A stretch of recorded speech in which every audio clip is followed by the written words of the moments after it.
Hey guys, welcome back to Top 10 Gaming. I am not your host, Kelly Powley. Between you and me, I slayed her Tomb Raider style, took her job, took her life. Call me Kelly.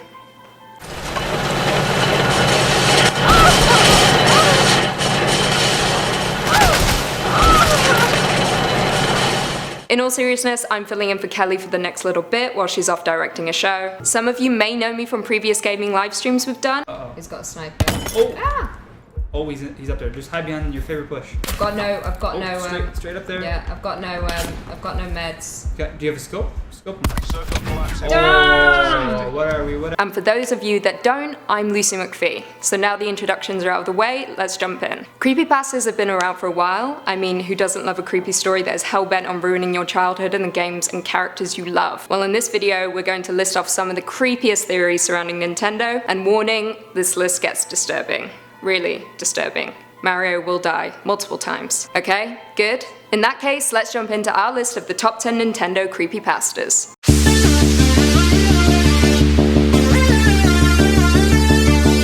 In at number 10, Majora's Mask. To kick things off, we have arguably one of the most famous Nintendo creepypastas coming from Legend of Zelda Majora's Mask. A gamer named Jad Usable was building his Nintendo 64 collection and at a garage sale came across a cartridge that had one word written on it: Majora. The seller said it had originally belonged to someone who no longer lived there and gave it to our author for free. How sweet. He went home, excited, of course, and booted up the game, but discovered there was already a save file labeled Ben. Not wanting to disrespect the original owner, he kept the file but was forced to delete it when the characters in his game began to refer to him as Ben. Those assholes. After removing the file, the characters stopped calling him Ben, but also wouldn't call him by any name at all. Odd. He continued on. He began working on the Snowhead Temple and wanted to allot himself an extra day of time over the usual 3 days, so he executed the 4-day glitch, which had become widely known across the gaming community. A note then popped up on his screen. Go to the lair of temple bosses. Yes. No. He hit yes after discovering the game wouldn't allow him to hit no. The author then found himself back in the clock town, only this time there were no people, and missing textures that made him look as though he was floating. Pretty cool, but this is a creepypasta, so stay with me. The Song of Healing was also playing, but in reverse. He attempted to warp out, but the game wouldn't let him,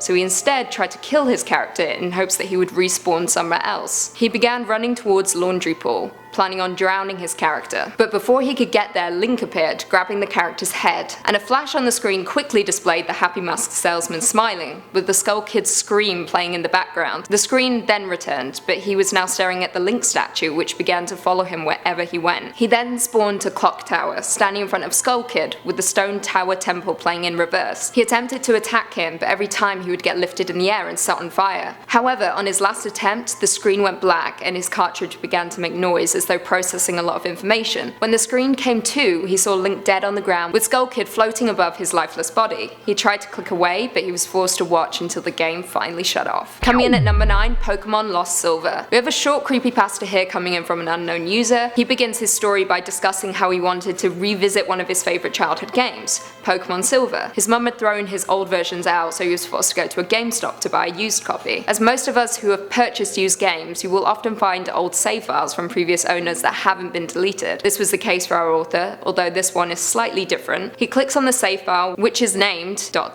and sees that the user had accumulated a very humble 999 hours of playtime. Good for him. It gets weirder though. The character is constantly changing parties throughout the game, and mostly consists of unknowns, a Pokemon whose symbol makes up a fictional language. Of course, our author knows this language, otherwise your creepypasta would end here. As he continues on with his game, amongst the glitches and symbols, the game begins to document the tragic story of what really happened to the previous owner. Coming in at number 8, Lavender Town Syndrome. This creepypasta focuses on Pokemon Green, a very popular game from the late 90s. During this time, a high number of suicides and illnesses were reported in Japan in children aged between 7 to 12. Odd, right? What's the connection? Well, apparently those who played Pokemon Green and visited an area of the map called Lavender Town would be subjected to music with a frequency that would drive those who listened to it to suicide. Nintendo eventually changed the music and made it as difficult as possible to track down the original. Do you dare listen to it? Coming in at number 7, Mario. Author unknown, this creepypasta begins with our user scrolling through hacks online and stumbling across one labeled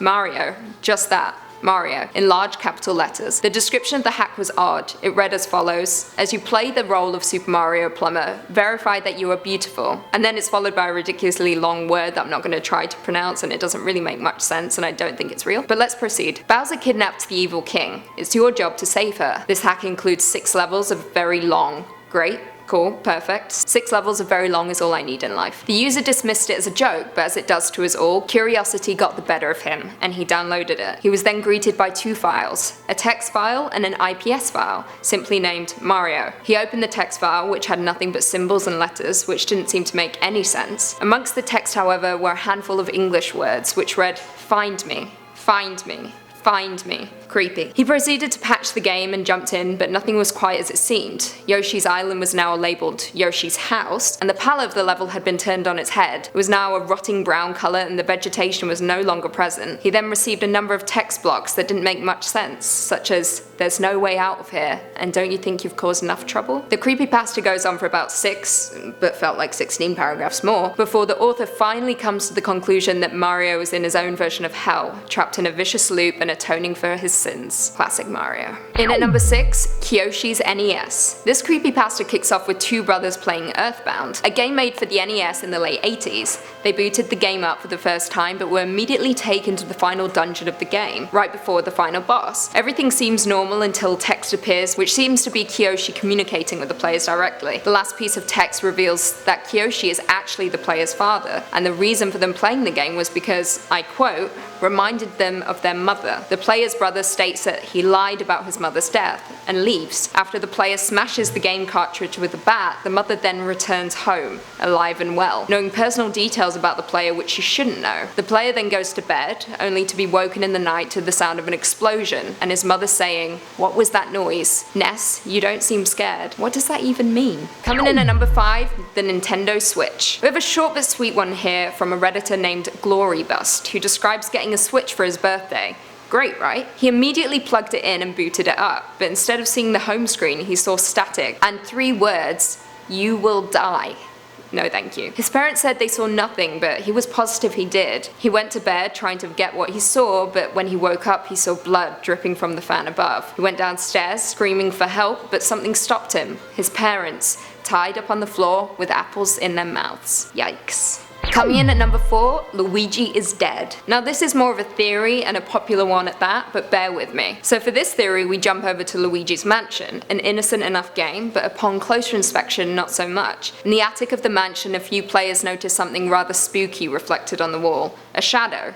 Luigi's shadow. Luigi's shadow with a noose around his neck. Yeah.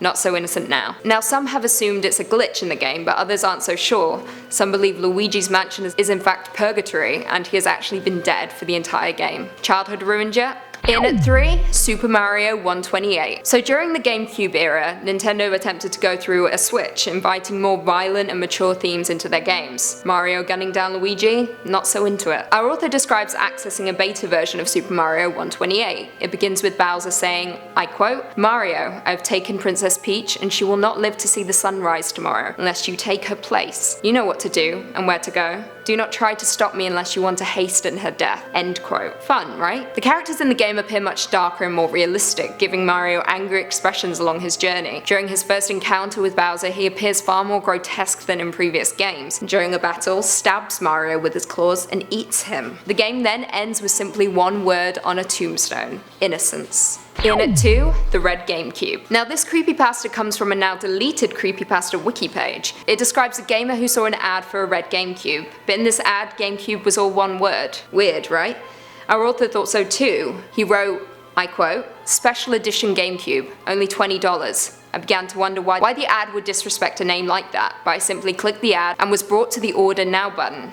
End quote. Our author then goes on to explain how 4 weeks later the console arrived, being delivered by a man with no uniform. If the name wasn't a red flag, this certainly was. The author accepted it, though tentatively, and unboxed his new console, which surprisingly had no wires and wasn't in a box. Red flag number 2. He grabbed cords he had lying around the house and plugged it in. He grabbed Tony Hawk's Pro Skater 3 and booted up the system. The main menu appeared, only displaying one mode though: story mode.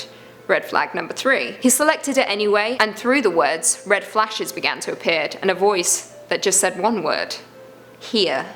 Ugh. Eventually a skateboarder appeared, holding a board that isn't unlockable until 3 games later. Dude, turn off the game and throw it in the bin right now. A note eventually appeared on the screen. Do the big red.